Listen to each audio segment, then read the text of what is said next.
Welcome to this wonderful lunch on one of my favorite topics, teaching and learning. I'm Sherry Shepard, a faculty member in mechanical engineering. I also have the pleasure of being one of John's colleagues in one of the many hats that he wears around the university, and I'm a faculty fellow with the sponsoring group of today's talk, the Center for Teaching and Learning. So welcome all.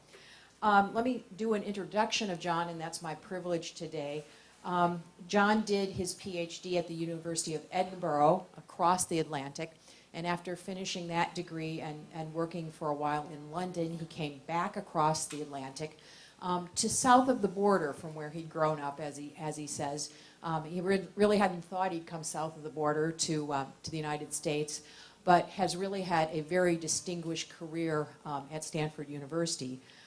In his lab, he's hosted 35 postdocs. I don't know if that's a record around the university, but it's high relative to engineering, and many PhD students.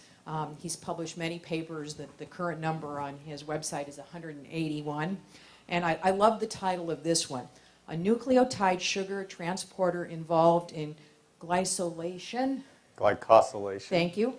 Of the Toxoplasma tissue cyst wall is required for efficient persistence of, what's that last word? Bradyzoites. Right. So I offer that title because I know if John's working on it, it's important. And I also know that if I sat down with him, he would be able to teach me what all of that meant in a fairly short order, because he's a really good teacher. His scholarship has been recognized with medals. The Lucart Medal from the German Society in 2008. He's a fellow of the American Academy of Microbiology and other distinctions. To that, though, I have to add his important role in service to the university. Not only as a teacher and as a scholar in his research, he's given to the university over many years in making this place run and making this place run even better. His most recent appointment is as an Associate Vice Provost for Graduate Education, and that's the particular office that I have the pleasure of working with John in. He served as a Senior Associate Dean for Research and Training within the School of Medicine, and he served that wonderful role of chair of a department, too. So I really want to get a little bit more personal, though. Those are kind of facts about John, and offer a few comments that some of the students in his lab have offered about John. And so one comment is the biggest things about his teaching moments is that he seems to know everything about anything. He'll know research out of his field and be able to suggest papers, even though it's not related to toxo. The biggest thing, though, is he truly cares about the people who work for him. He always talks like we are his equals, and his concern for the well-being abounds. In fact, he's helped several people here with interpersonal struggles. He likes to tell the story that happy people always work well, so if someone is not meeting the mark, he's worried about the well-being rather than the lack of productivity. Another comment is, teaching-wise, he's really helped several of us with presentation styles. As he always says, tell a story that you want people to understand and learn. Every presentation you give is an opportunity to teach someone what you already know. And from a colleague in the VPGE office, what I love about John is that he keeps pushing himself to learn and then teach new things, and then review and improve. That's that really iterative cycle. Personally, I want to say it's been delightful working with John over the last few years as we talk about the development of our two daughters and push each other in thinking about what is this PhD experience truly about. So with that, let's learn from John. Thanks, Sherry. What a wonderfully kind introduction. And if any of you have ever heard the phrase, wow, that's quite a feedback, that you can't fool all of the people all of the time, Sherry has just proven that it's not true based on what she read from my lab. So don't believe everything you hear. It's a real pleasure and a privilege and an honor to be invited to do this. It's also, as I was saying to Michelle, a big stress because you guys are a phenomenal teaching experience, and I'm not sure that I really have that much to impart to you. But I thought I would give it a try, and when she asked me if I'd be willing to do it, I said, sure, why not? How bad can I fail?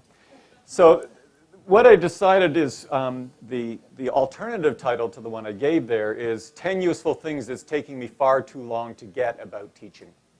So rather than go over the things that I think everybody here will know, and many of you know better than me, I'll talk about some of the things that were little mini epiphanies as I've gone through my career here. I've been on the faculty over 30 years, and it's been a painful struggle at times trying to learn this stuff.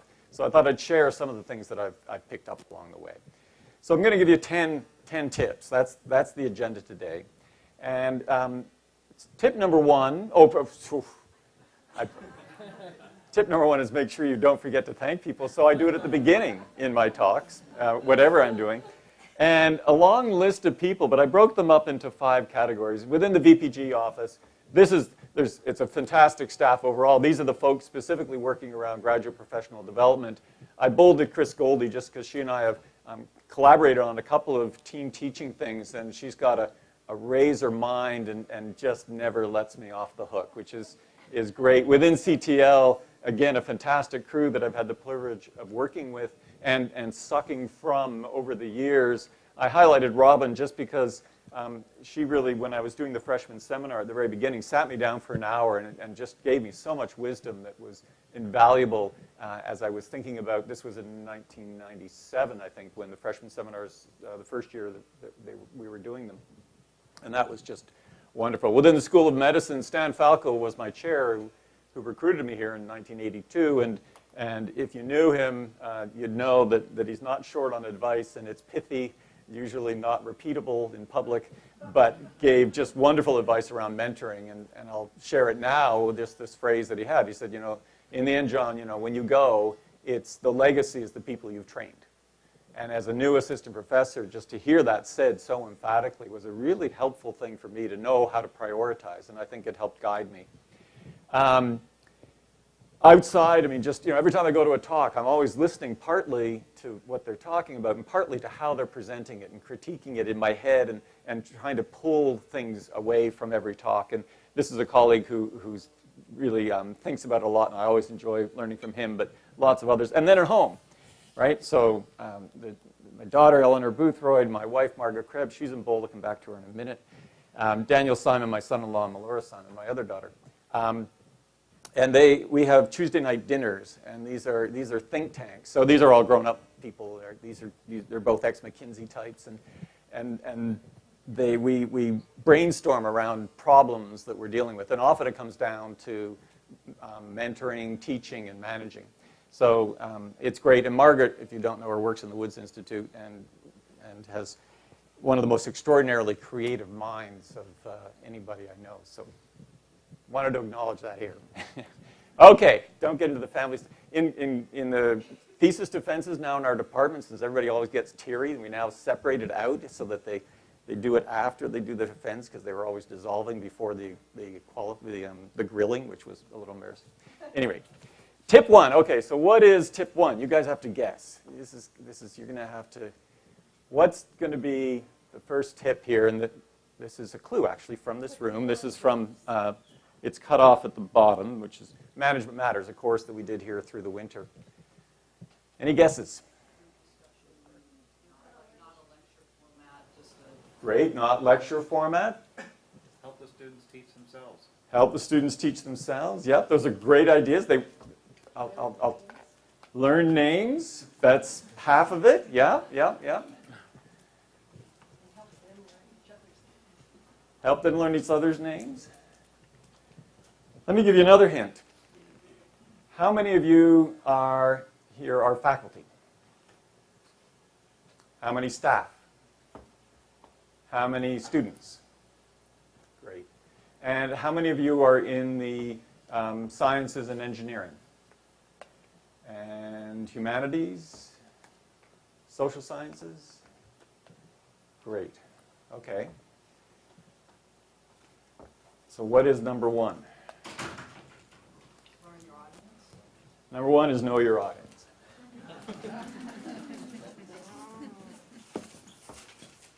All the other things you all said were excellent, but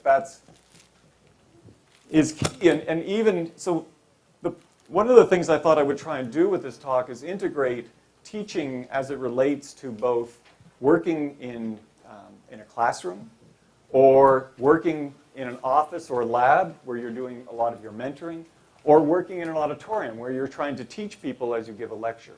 And in all of those settings, it's all about knowing your audience as step one. Knowing your audience relates also to knowing their goals. So I'd like to hear a few people just say, why did you come today? What did you know, you're all busy people, you've got better things to do. It's not even a free lunch. So, you know, it's a nice day, you could be napping under a tree. Why did you come? It's a Jess, please. For tips. Okay. Sir. So I'm a student, and I think I'm always on the journey to learn more about teaching. And so I know you're an awesome teacher, and lots of wisdom and advice. So. Okay, so with tips, learning about teaching, other things? Perhaps networking with your colleagues, maybe decreasing your stress. We could spend more time, but knowing that and going into it, and this was something that Robin really impressed upon me when I was thinking hard about the freshman seminar, was know what you actually want your students to accomplish and find out from them what they want to accomplish. What are their goals? So that's something that has been very prominent for me. So know your audience was the right answer for number one. And this is an example of knowing your audience in a different context from the classroom. This is a form that we've developed over many years that is for an annual research and career progress meeting for postdocs. So this is a form that every December I send to everybody in my group, and I ask them to complete it. And it will have their name, etc., in various parts. And I just put up part 3 here, which is plans for the future, career goals and progress. So what are your current career goals? And this is a very intentional thing. There's 2 items here. One is not sufficient.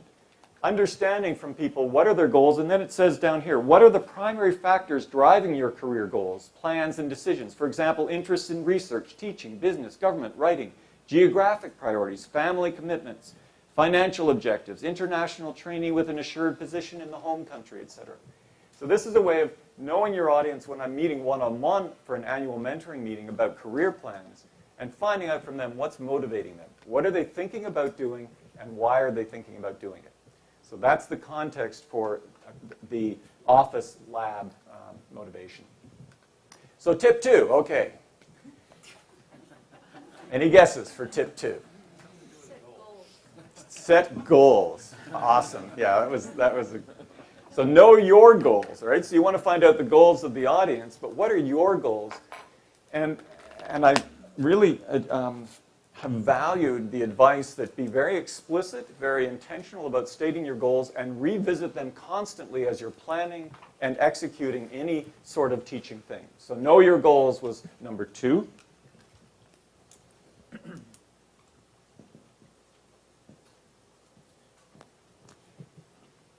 So for today, my goals were to share things I've learned that have helped me a lot and could help them. That's what as I thought about, okay, what's this opportunity? What can I do with this opportunity?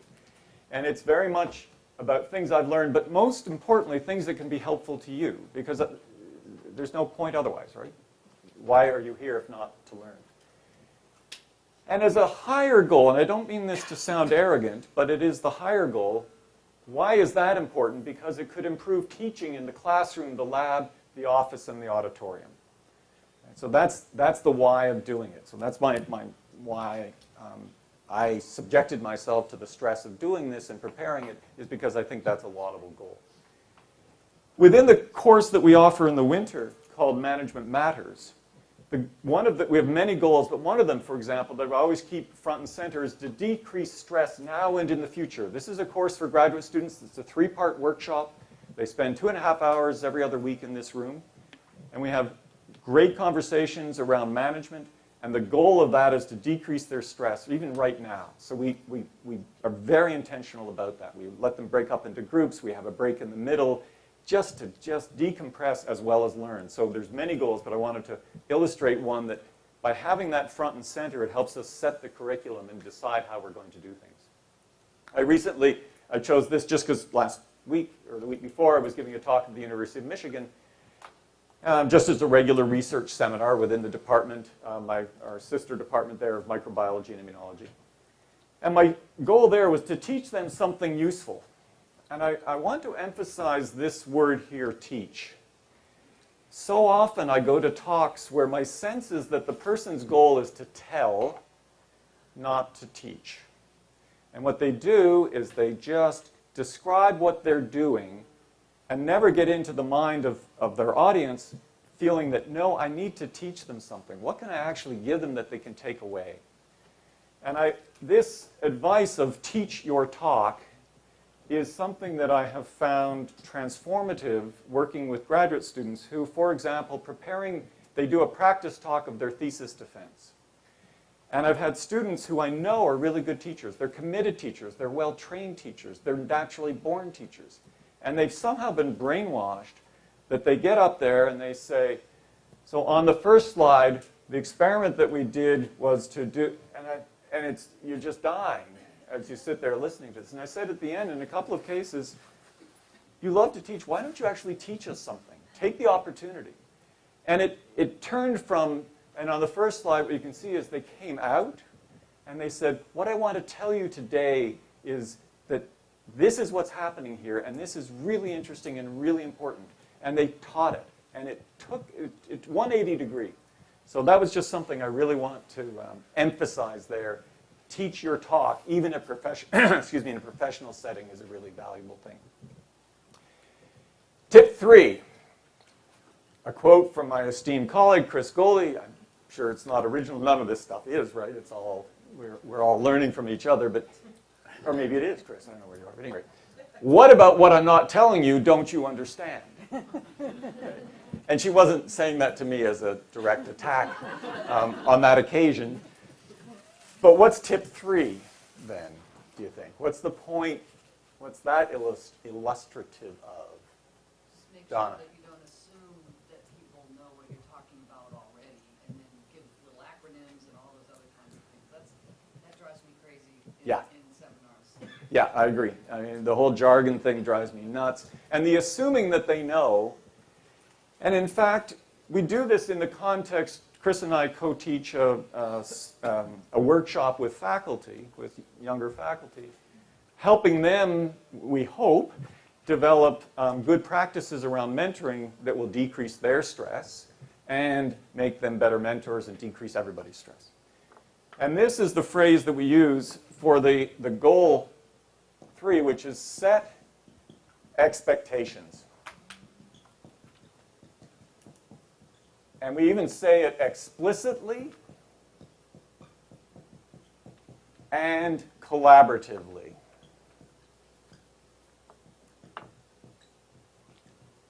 We work and live in a culture that finds that for some reason repugnant. The academic environment just figures you should figure it out on your own, and you will eventually, and we're not going to tell you. You're going to have to guess. And it's really stressful, it's really dumb, and it just has almost no upside in terms of the things that they need to know about related to this phrase.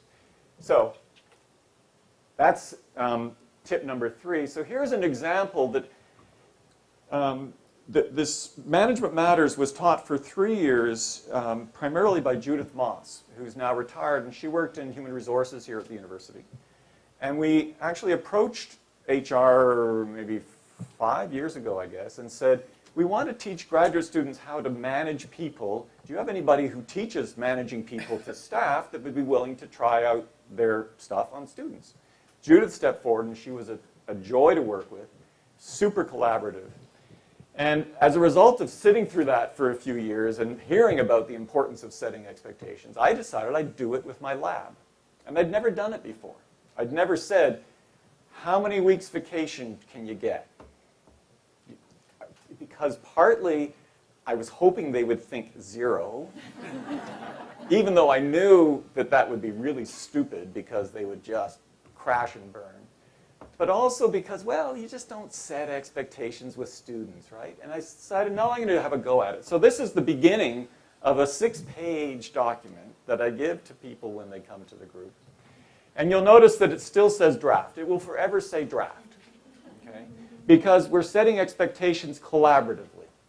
So the first time I did this, I said, sent it to everybody, said, here's a draft. At the next group meeting that I'm presenting, let's talk through this and see what you think, and I will change it. So it was revised, and then we did it again when a new cohort had come in. We'll do it again probably. There's going to be some new folk coming in the autumn, and it'll be a living document. But it says things like, I will help shape the project to meet these goals, but expect that each person in the lab provides the creative spark behind their respective projects. I wanted to be very explicit about that. Don't expect me to, because I'm nowhere near smart enough. I got one brain. There's 15 of them. Use your brains, and this is my expectation. A work ethic. I talk about how many hours, and that you should be in during the general work day for the most part, as opposed to purely working the night shift or the like of that.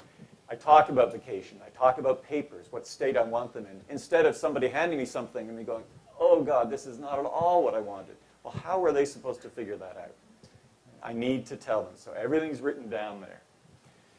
It's been an interesting exercise, and actually was kind of fun to go through with them all, and they appreciated it, I think, at least from what they've told me. So that's an example of setting expectations in the lab. Okay, oh, and maybe I'll mention in the classroom what I do with the freshman seminar, for example, which I haven't taught for the last few years, but I've done it at least 10 years. With grading, I say, so, you are all grown-ups, and if you are 1 minute late, so a paper is due at the start of class on this date. If you come in late to class, the paper is late. Your lateness doesn't excuse the paper's lateness, which sometimes is a funny logic. And if you're 1 minute late, you will lose 1 letter grade unit. So an A becomes an A minus. And that's non-negotiable. If you are anything up to 1 day, that's what you lose. A second day, another letter grade unit. And I say this, and I say it's non-negotiable, this is absolute. I live by deadlines. The NIH, if I send in a grant a minute late, it's not going in, folks. So I want them to be clear. And I've said, you may choose to do that. And I've had students who do. And they say, I got to the last day. I've got all this other stuff going on. I'm going to be sending it in a day late, and I accept that. And I say, that's fine. That's a perfectly reasonable decision. Why not? We all make those decisions all the time. Learn to juggle your time and make priorities. And so it's been very interesting to see them actually embrace that and not be offended by it, but actually feel a little more comfortable. They know it's all non-negotiable. All right, so that was 3. Tip 4.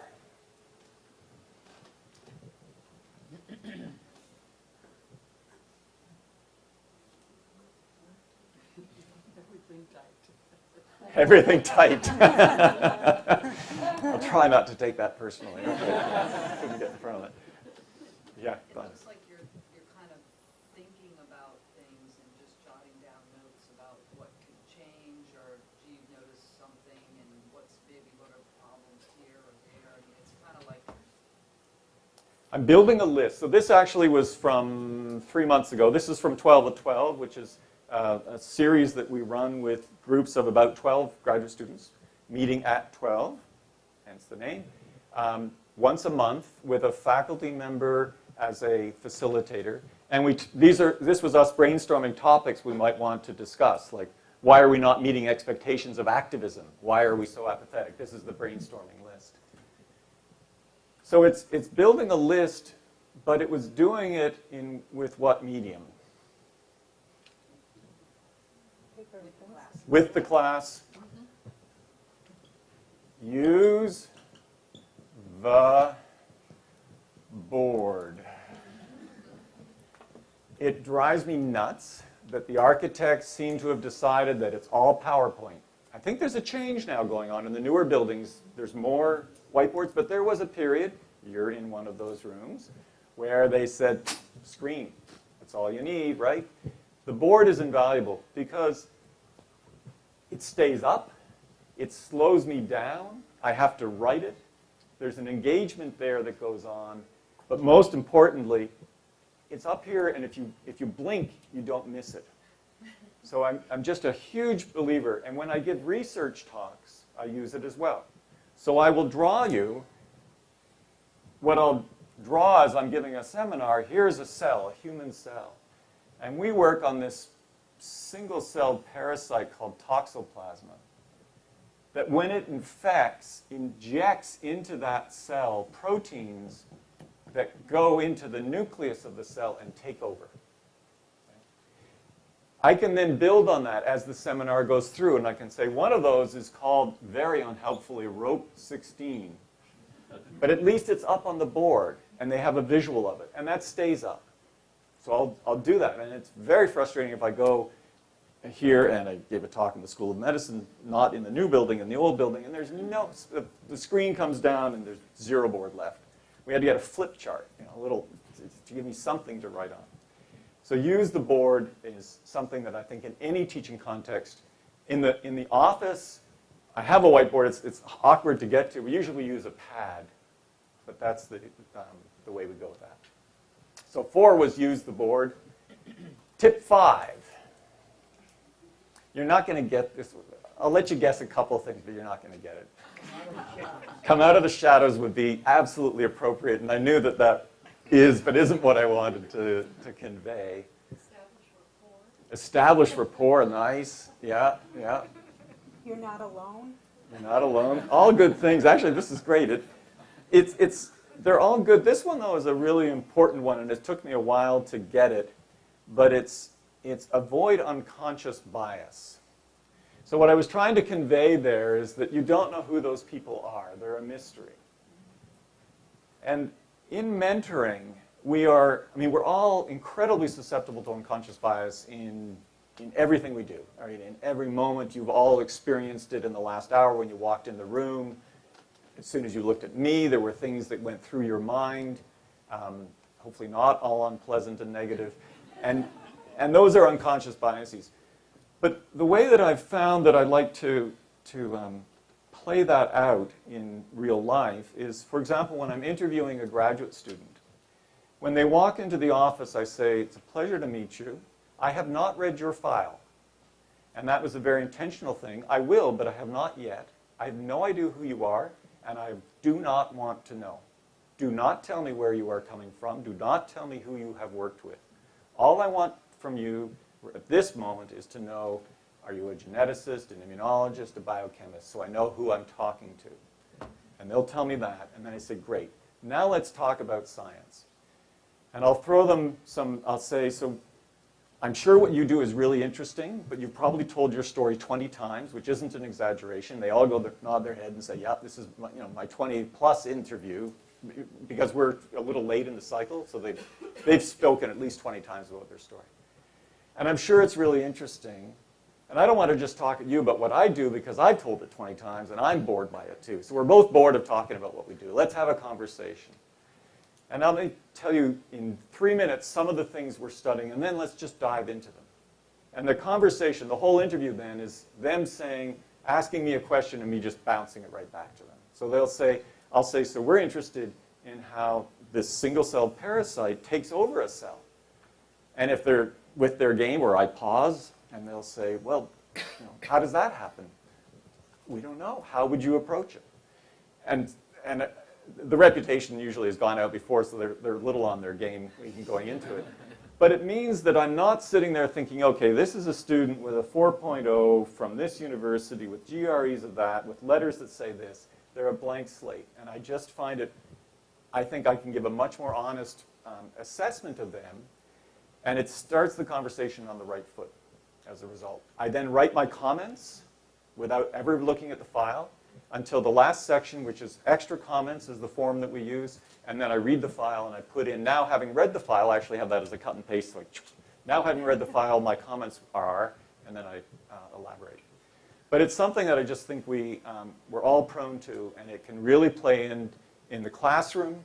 So I do not, when I'm getting to know undergraduates or graduate students, I hate this, go around the room, and what institution do you come from, right? Tag. Tag, tag, right? Status tag, status tag. Don't want to know. It's irrelevant now. You're here. Where did you grow up is interesting. You might tell me something. And there's no status issues, I think, to that. So that's 5 is avoid unconscious bias.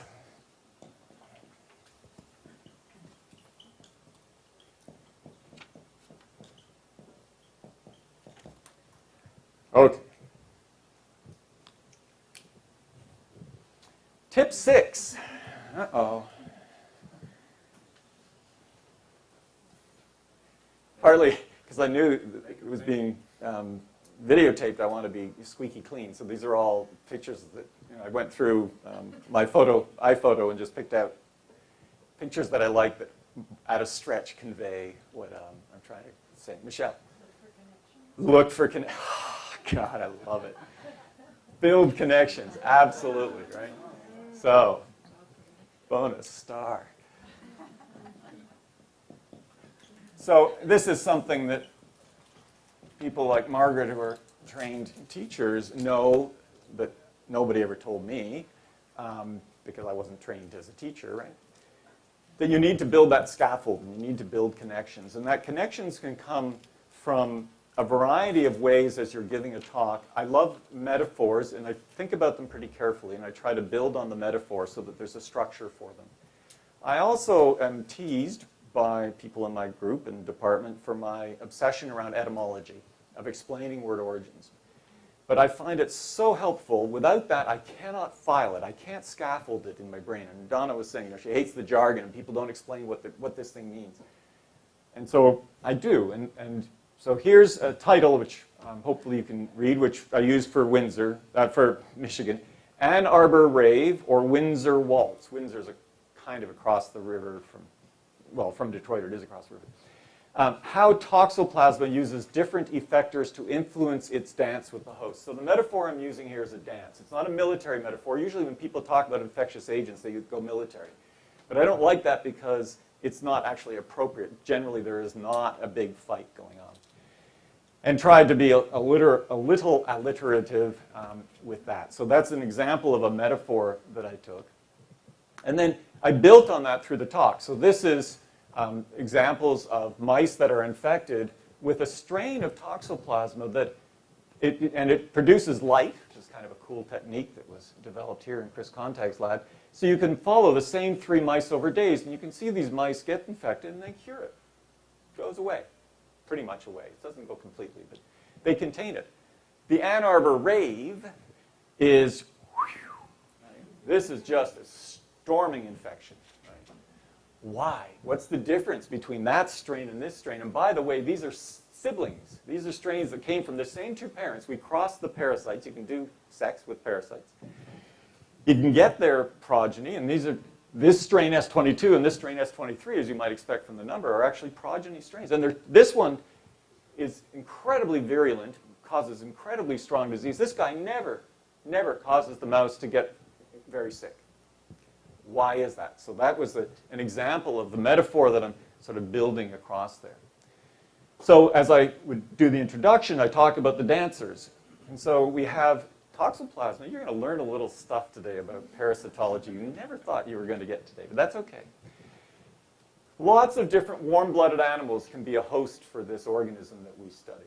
It's quite extraordinary, almost unique, maybe even literally unique, in terms of being able to infect virtually anything warm-blooded. Birds, mammals, it goes into dolphins, sea otters, seals. It's killing the sea otters right now out on the coast. Humans, etc. And it has this life cycle that cycles between these. So if this thing eats that thing that's not well cooked, which is how I like my lamb, then bradyzoites within it will come out and infect into this kid and produce tachyzoites, and then you get an equilibrium. And you're sitting there thinking, what? I mean, Sherry didn't even want to read the word in your introduction, right? Well, what does this mean? Zo means, what does zo mean? Or zoo? Animal. Ite just means diminutive. So it's a little animal, because these are single-celled. And Brady, many of you right now have bradycardia. You're about to fall asleep. Your heart rate is slow. I have tachycardia. Right? I'm up here, adrenaline's flowing, anxious about this. Tachy means fast, also tachometer. The car, what measures the speed of your engine is a tachometer. So all this means is these are speedy little animals, and these are slow little animals, because these guys insist.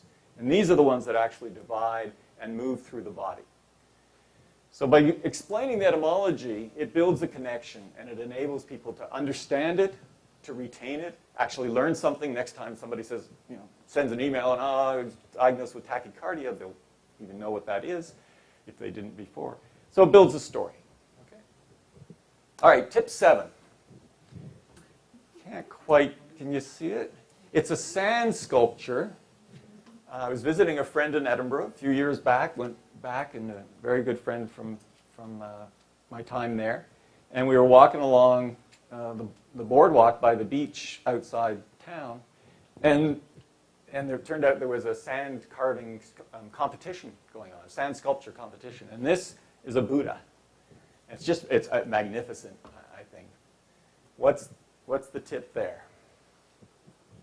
Don't get attached. Don't get attached, right. Here today, gone tomorrow. Very, very appropriate. It wasn't what I was thinking, but I love it. Yeah. What's the Buddha doing? Laughing. A little humor. So, you have to be careful, because humor, sometimes one person's humor is another person's offense. But whatever, they'll get over it. And within reason, it's, I think, not a bad thing to do. So a little humor. So I told you about this, and I probably could have guessed who are the vegetarians in the audience, because they turned to the people beside them and they went, when I said, because you get it from eating meat. Well, I only gave you part of the life cycle. This thing's got tons of biology. It's super cool. This is a mountain lion that Margaret and I got on we have a motion sensing camera. We have a place up in the hills out near Pescadero, and we wish you could see it better. But anyway, we were blown away by this picture. And we're now getting them every 2 weeks or so, about.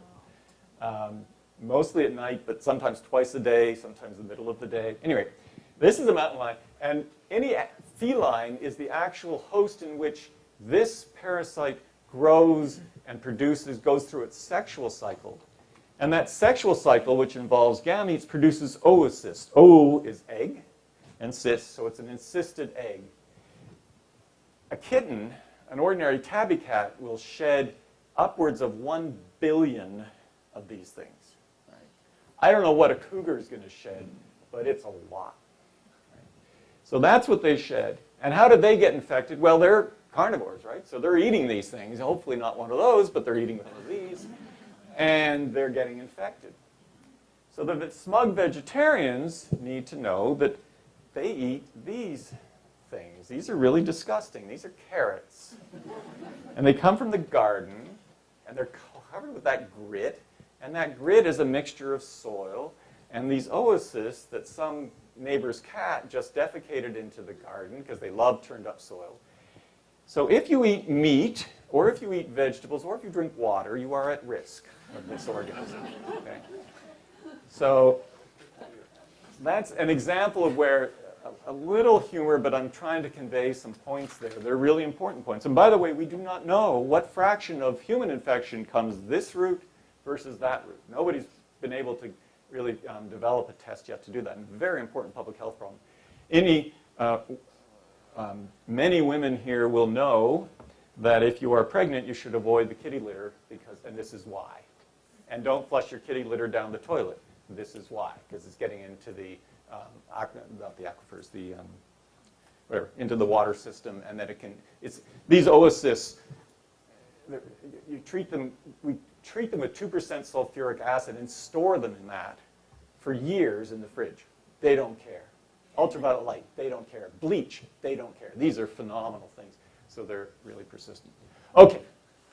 Tip 8. This is our extended family. And what's it about? You may have a guess. It's not going to be an easy one. Community, yep. And it's my community that I care a lot about. So, Your students don't eat human? Let your students know you're human. Good, good. I like that. I like that very much. If you're smiling at your jokes. The ones who I need to know who those people are to give them a raise that said whatever they said to Sherry. But so the point of this is to bring it home, to bring the message home. All right, so to make it relevant. And I know that writing it on the board here is taking some time, but I actually think that's time that isn't badly spent. It gives you all a little chance and me a chance to just breathe. So that's why I like to do it that way. So make it relevant. So I was talking about these parasites, and this is the brain of an infected mouse as it happens. But right now, in this room, there's about 8 or 10 of you, and this is what your brain looks like as we speak. So you have these parasites in your brain. It's around 15% of the US adult population. In France, most adults are infected. Over half are infected. So this is going on in your brain. What's it doing there? We don't know. There's some speculation that it might actually be doing something. There's virtually no data to really suggest that in humans. But inside these little cysts, this is one of those cysts. These are tissue cysts, and there's about 1,000 of the parasites just sitting in there waiting. And they're waiting primarily till you get eaten by a cougar. They didn't expect to end up in you, and they kind of missed the boat. They should be in a mouse, but that's the way luck played it. But they're in there, and we're really interested in your brain isn't supposed to be infected. Right? The reason you don't get really a lot of inflammation in the brain in response to things like this is inflammation in the brain is really not good. So we have evolved, we think this is the explanation, to have the barrier be don't let anything in, but if it gets in, it may be able to persist for a long time. So you can't really see, but these cysts aren't really the focus of an inflammation. So they're just there, and we don't know what the consequences of it are.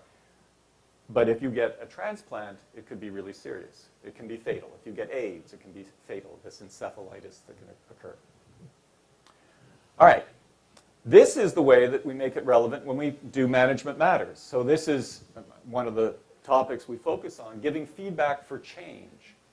So we don't call it positive feedback, because that doesn't really illustrate the point of the feedback. The point of the feedback that's negative, is feedback for change. And we describe what they need to do. This is actually an acronym that Chris and I have argued about a lot and really refined it every year. We change it and whatnot.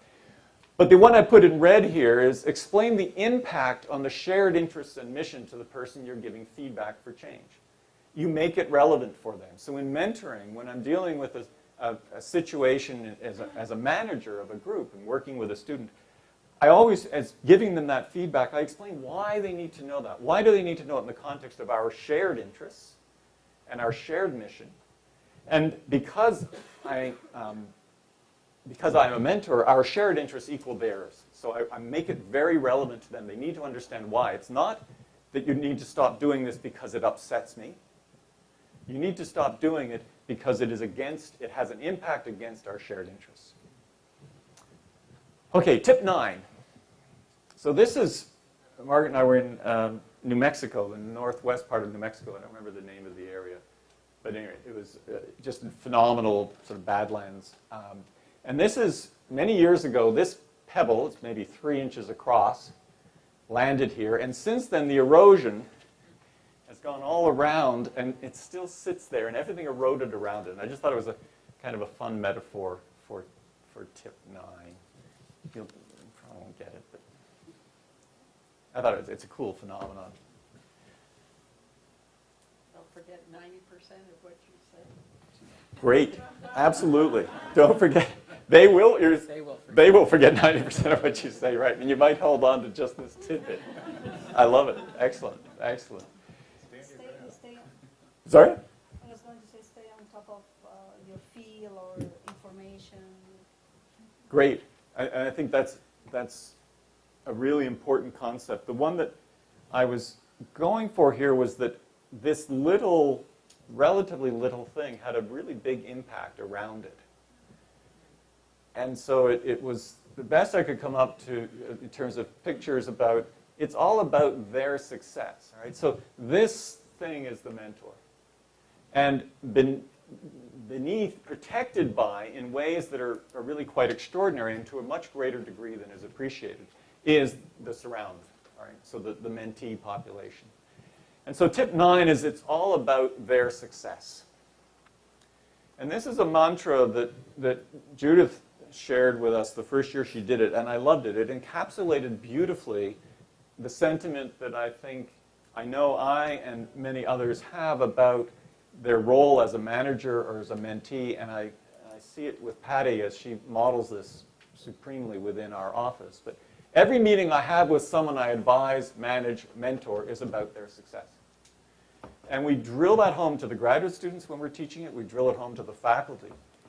What I love about it is, first of all, it's hard to argue with the sentiment, although I have had arguments with MBA friends about this. They say it's all about the success of the mission. And I actually think that this is a better mantra because I think it leads to success of the mission, but focuses on the individual, and in a mentor-mentee relationship, that's the right place to be. In a classroom, that's the right place to be. When dealing with a disciplinary problem, it's the perfect place to be because sometimes I just get ticked off by someone's behavior. Right? It's very hard to have a conversation with somebody when you're ticked off.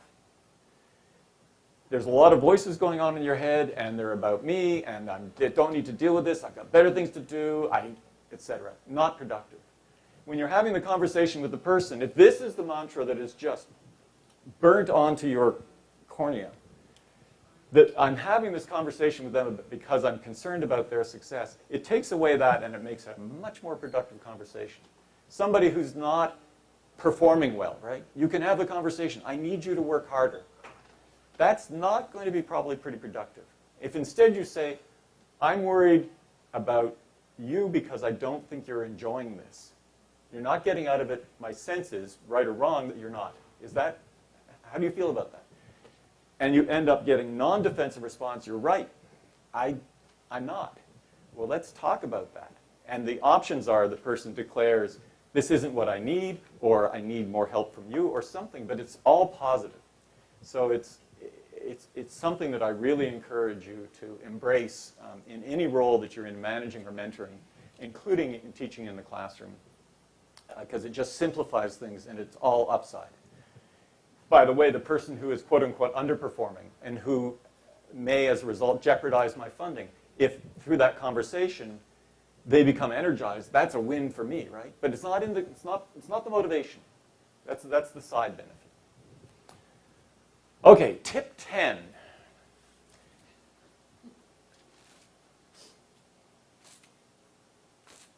So this is the final slide I had at my recent talk. And it took 4 images that were kind of punchlines from throughout my seminar. And I left it up there.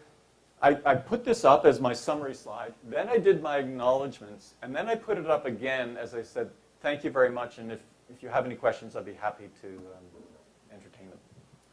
Why? Because use the last slide to full advantage. So what this does, sorry, it's maybe hard for you to see there, is that by having this up, oops, oh, I didn't mean to do that. Hang on a sec.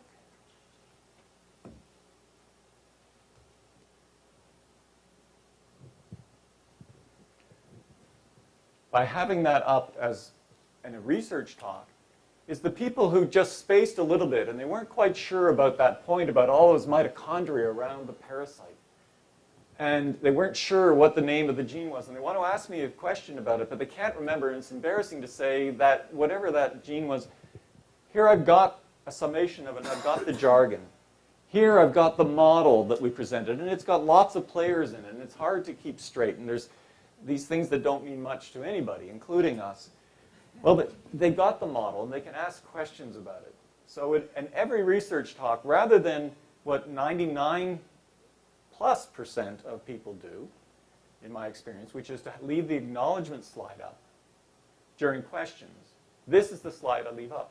The acknowledgement is absolutely important, and I acknowledge them all the way through. I have them acknowledged at the beginning. Every chapter has an acknowledgement, and in the end I have acknowledgement. But their names burning into the retinas is not a useful tool.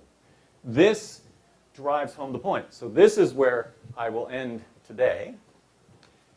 And because these are the things I want you to take home, I hope, and it will be a focus maybe for conversation.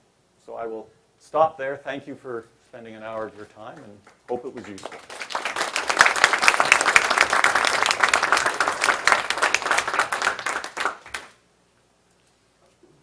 So I think we've got a few minutes for questions, though anybody needs to leave, of course, just go. Yes? On slide 8, bring the message home, make it relevant. You talked about giving feedback for change, and there were 5 points on that slide. What was the 5th? So it was slide just 8. If you don't know, by the way, with PowerPoint, you push the number and you push enter and you get it. That was, according to my thing, slide 8. Oh, tip 8. tip 8. Oh, I'm sorry. I thought I was going to say clever.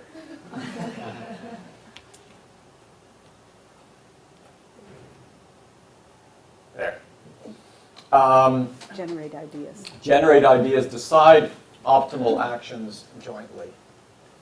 So it's the way, and Chris, you should talk with more about if you're interested in this, but trying to make sure that you don't say, so what I need you to do is this. Instead, you say, what do you think needs to change? And let's decide that collectively. And this is a great line that we like. We put up quotes because it's sometimes useful to have a direct quote so you know what to say in a tense situation. And this is one of our favorites when the person says, well, what I think needs to change is that you continue to pay me and I work half-time. Well, that's one option. It just acknowledges it. Well, that's one option. Thank Yes? How do you balance knowing your audience and avoiding unconscious bias? That's a great question. So the question was, how do you balance know your audience and avoid unconscious bias? I think to be, first of all, just aware of the existence of the unconscious bias. And to just embrace it, that's not the right word, but you know what I mean, just saying, I have it, that may be playing into what I'm thinking right now, and choosing what to know about the person. So when I grade papers, for example, I ask them, do not put your name on every page. It can be on the front page. And what I do is I literally do this. I pick it up and then I start reading it. So I don't see the name of the student whose paper I'm reading. Because otherwise, really smart guy, and he's always there, and I bet you this is going to be great. And that becomes self-fulfilling to some degree, or potentially backfires, whatever. Don't know who it is. I'm blind. When I read applications, so I serve on a foundation board, and we get a huge number of applications we have to read.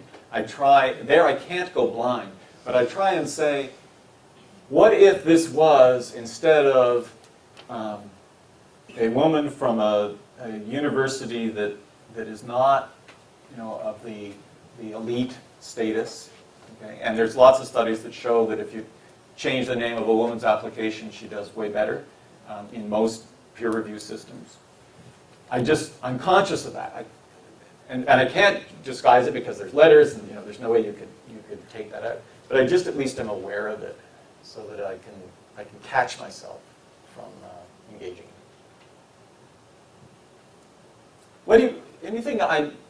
Something you were really hoping would be in there, or something that one of you might want to share?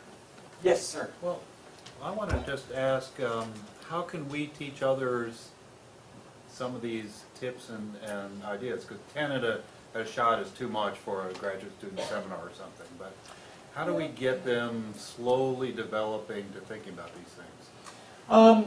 Well, first of all, I would push back a little bit about the 10 is too much. I think there is a way that for for some concepts that's true. And even for this today, maybe it's true, although I'm hoping one or two of these things will resonate and bang around in your head long enough that you'll hold on to it. But I actually don't fully agree about the principle that you have to be careful how much you convey. It depends on the context. So I do talk on how to write a grant, for example, and that is like 30 slides, full text, no pictures, no images, because it's a manual. It's how to fly a 747. I don't want the pilot saying, ooh, I feel just will take off and land, right? I want them to go through step by step. So I would push back a little on that. In terms of how you do it, though, I think is another mantra that many people have, and I think it's a good one, is every moment is a teaching opportunity, right? And it's a cliche, right, that, I'll turn this into a teaching moment. But it's true, and so when I'm talking with students or postdocs in my office, I'll often say, I was just this morning at a meeting and we were talking about this, and I use it as an opportunity just to share that with them. Tomorrow, or Thursday it's my turn in the group meeting, so I get 2 hours with them. And I think about how can I reinforce some of this stuff. So just any time I can, I think about how can I make this relevant to you in a way that you'll absorb it.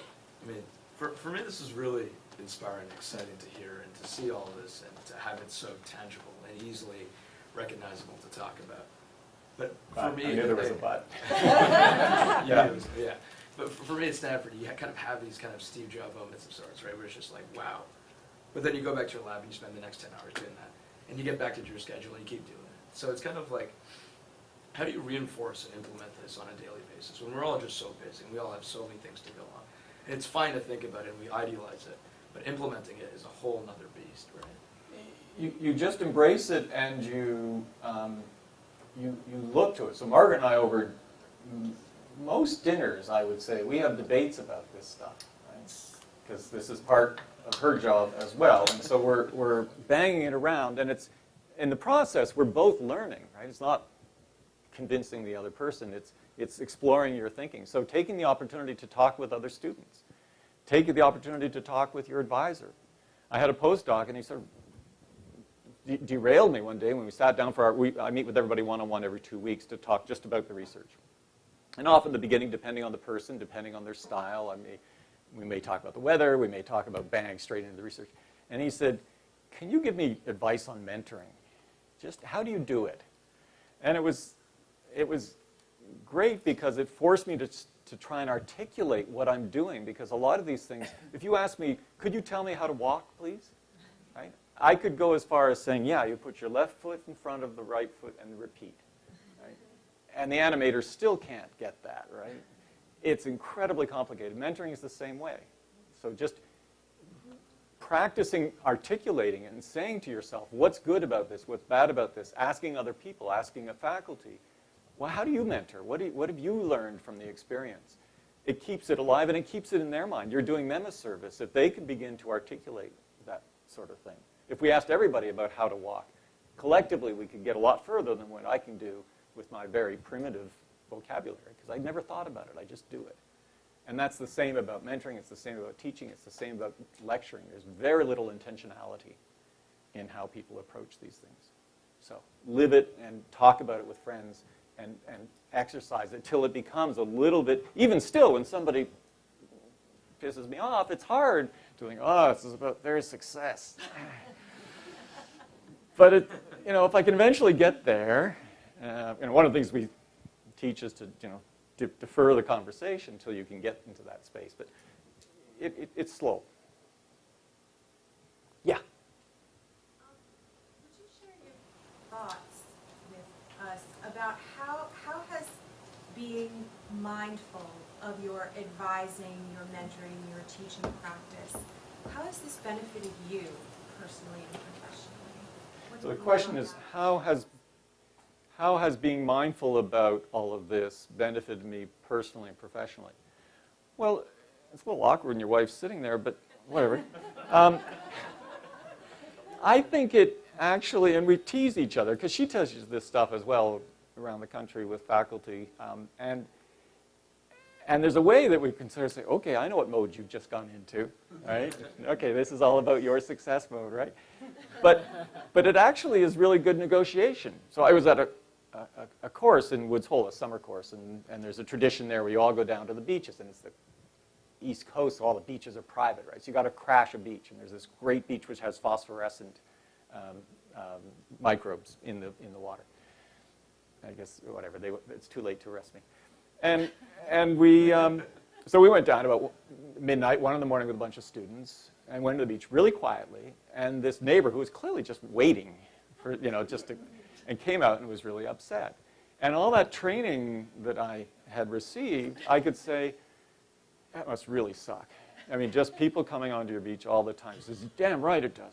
Just, and I can imagine it's really just disturbing, and we're trying to be really respectful of it, and it went fine. He didn't call the cops on us, and it was an example of where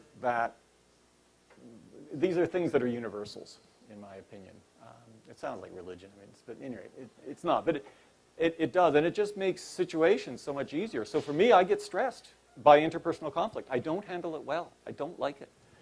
And this gives me a tool to handle it in a way that I can be, A, effective, and B, less stressed, because I've got a tool. Instead of thinking, where do I begin? Well, I've got a script here. And that's really helped me a lot and decreased my stress. We should probably, right? Call it a... Thank you so much for coming.